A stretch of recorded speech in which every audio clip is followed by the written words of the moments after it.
అధ్యక్ష ఇంకా వేరే కూడా ఉండొచ్చు. అంటే ఈ బడ్జెట్ బుక్లో చెప్పిన దాని ప్రకారం నేను చెప్తా ఉన్నా. రోడ్స్కి 3725 కోట్లు, కోర్టు బిల్డింగ్లకు 972 కోట్లు, త్రిబులారు ల్యాండ్ ఎక్వియేషన్కి 1525 కోట్లు, అట్లనే హైకోర్టుకు శాంక్షన్ చేసుకున్నారు అధ్యక్ష 2500 కోట్లు. అట్లా 8722 కోట్ల రూపాయలు ఇప్పుడు ఈ ప్రభుత్వం మంజూరు చేసిన వీటికే కావాలి. పాత ప్రభుత్వం ఆన్గోయింగ్ వర్క్స్కు 5000 కోట్లు. ఈ రెండు కలిపితే 13722 కోట్లు కావాలి.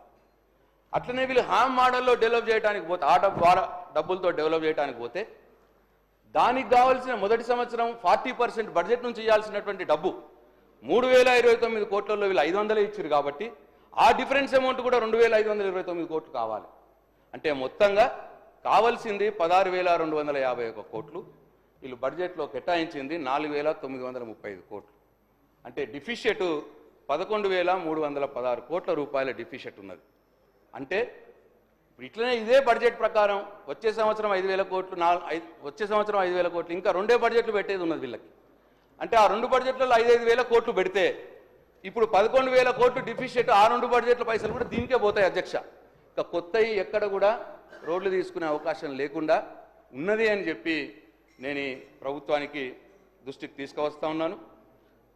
ఇక మొత్తం 3 సంవత్సరాలు ఇదే దీంతోటే పోతుంది.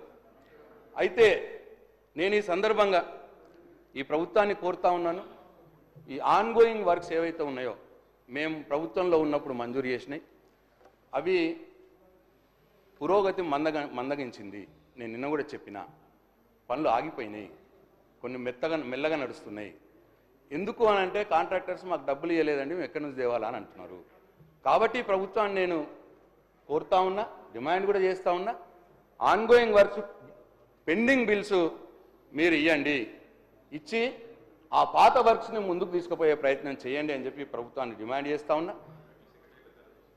అట్లనే కాంట్రాక్టర్లు సెక్రటరీలు ధర్నా చేసే పరిస్థితి రానియద్దు అని చెప్పి నేను ఈ ప్రభుత్వానికి సూచిస్తూ ఉన్నా. అట్లనే మేము కొత్త పనులు అట్లనే అధ్యక్ష మేము కొన్ని పనులు స్టార్ట్ చేసినాయి, వీళ్ళు క్యాన్సిల్, మేము మంజూరు చేసినాయి, వీళ్ళు క్యాన్సిల్ చేసినారు అధ్యక్ష ఈ ప్రభుత్వం వచ్చినాక.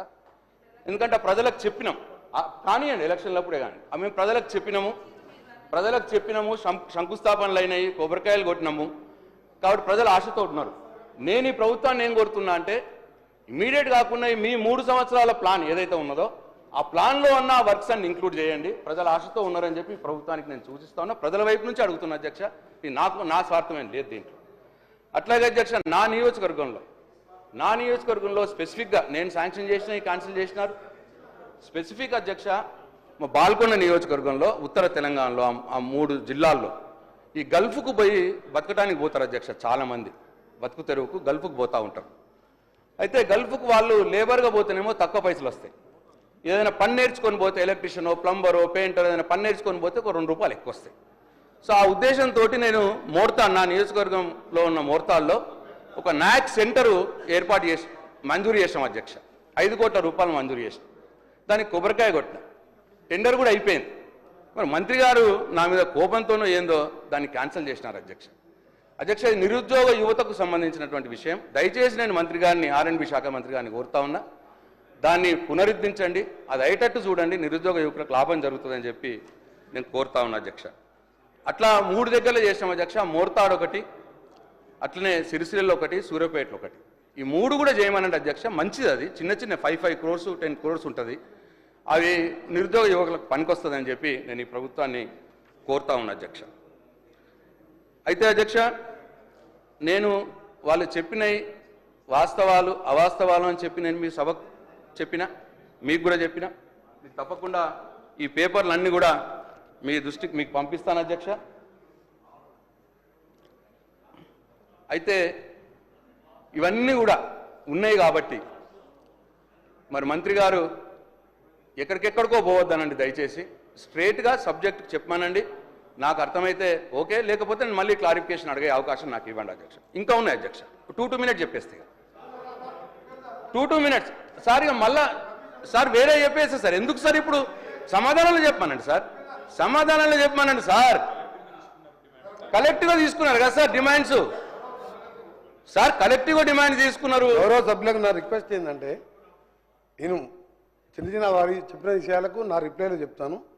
ముఖ్యంగా ట్రిబుల్ సంబంధించిన విషయం వారు మాట్లాడే మాటలన్నీ కూడా అవాస్తవాలు చెప్తూ మళ్ళా సభతో పాటు ప్రజలను కూడా తప్పుదో పట్టిస్తూ 2017లో ఈ ట్రిబుల్ అనౌన్స్ చేసి దానికి నెంబర్ కూడా 161AA ఇవ్వడం జరిగింది. 2017 నేను నేషనల్ హైవే మినిస్టర్ గారిని 7 సార్లు కలిసిన. మొత్తం మీరు చెప్పినా విన్నా కదా, మధ్యలో మీరు దాన్ని కరెక్ట్ వాస్తవం చెప్పండి, మనం కంప్లీట్ చేయాలని మాకు కూడా ఉన్నది అని మీరు చెప్పే విషయంలో ల్యాండ్ ఎక్వేషన్ మీరు ఉన్నప్పుడు 11% అయింది. ఇప్పుడు డిసెంబర్లో మా గవర్నమెంట్ వచ్చిన తర్వాత 88% ల్యాండ్ ఎక్వేషన్కు కాన్సెంట్ తీసుకొని ఆర్డీసీ ద్వారా మీరున్నప్పుడు తీసుకున్న లోన్ కూడా రెడీగా ఉంది. గవర్నమెంట్ ఆఫ్ ఇండియా అక్కడ పెండింగ్ ఉండి ఆ క్లియరెన్స్ వచ్చిన తర్వాత వెంటనే ఆ ల్యాండ్ ఎక్వేషన్ ఫార్మర్స్ కూడా ఒప్పుకున్నారు. 88% కంప్లీట్ చేసినాము. ఇది ఎందుకంటే మీ ద్వారా సభ్యులతో పాటు ప్రజలకు తెలవాలని. ఇంకొకటి ఏంటంటే గవర్నమెంట్ ఆఫ్ ఇండియాలో పెండింగ్ ఉన్నప్పుడు మేము ల్యాండ్ ఎక్వేషన్ పే చేయలేము. అక్కడ క్లియరెన్స్ కోసం మొన్న 11th రోజు నేను మా ఆఫీసర్స్ మా ఎంపీలతో కలిసి మళ్ళా ఎవరో గడ్కరీ గారిని కలవడం జరిగింది. 2 months లోపు అన్ని క్లియరెన్స్లు వస్తాయని చెప్పి వారు చెప్పడం జరిగింది. నేను దాన్ని బట్టే చెప్పాను తప్ప మీరు 88% ఇప్పటిదాకా ల్యాండ్ ఎక్వేషన్ మీకు తెలియదు, తెలుసుకోండి అని ఏదైనా వాస్తవాలు మాట్లాడితే మంచిది. బడ్జెట్లో దీనికోసం 1500 కోట్లు మా గౌరవ డిప్యూటీ సీఎం గారు ట్రిబుల్ సంబంధించి 1500 కోట్లు కేటాయించుకున్నాం. 2000 కోట్ల ఆర్డీసీ లోన్ రెడీగా ఉంది. అక్కడ ఎప్పుడైతే అప్రూవల్ వచ్చినాయో ఇమీడియట్గా పే చేసి పనులు ప్రారంభిస్తాం. ఇంకా రెండవది విషయం కదా, ప్రశాంత్ రెడ్డి గారికి సంబంధించి ఓఆర్ఆర్ నిర్మించింది కాంగ్రెస్ ప్రభుత్వం, అమ్ముకున్నది మీ ప్రభుత్వ హయాంలో ఎలక్షన్ ముందు అమ్ముకున్నది. మీకు ట్రిబుల్ గురించి మాట్లాడే మీకు ఎక్కడ ఛాన్స్ ఎక్కడుంది? మీకు రోడ్లు అమ్ముకునే పరిస్థితి తీసుకొచ్చి ఇవాళ ఎలక్షన్ల ముందు మీరు ట్రిబుల్ గురించి ఇవన్నీ మాట్లాడితే, రోడ్లు మీ వేసినామని మాట్లాడితే, మీరేసిన రోడ్లకు 2014-18 మీరు వేసిన రోడ్లకు ఇప్పుడు పేమెంట్లు మా గౌరవ డిప్యూటీ సీఎం గారి దగ్గర రోజు మా దగ్గరికి వస్తే మేము పేమెంట్లు అప్పటికి ఇస్తున్నాం.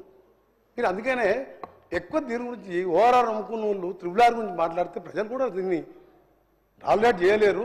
దయచేసి మీరు వాస్తవాలు మాట్లాడితే మంచిదని చెప్పి నా సలహా.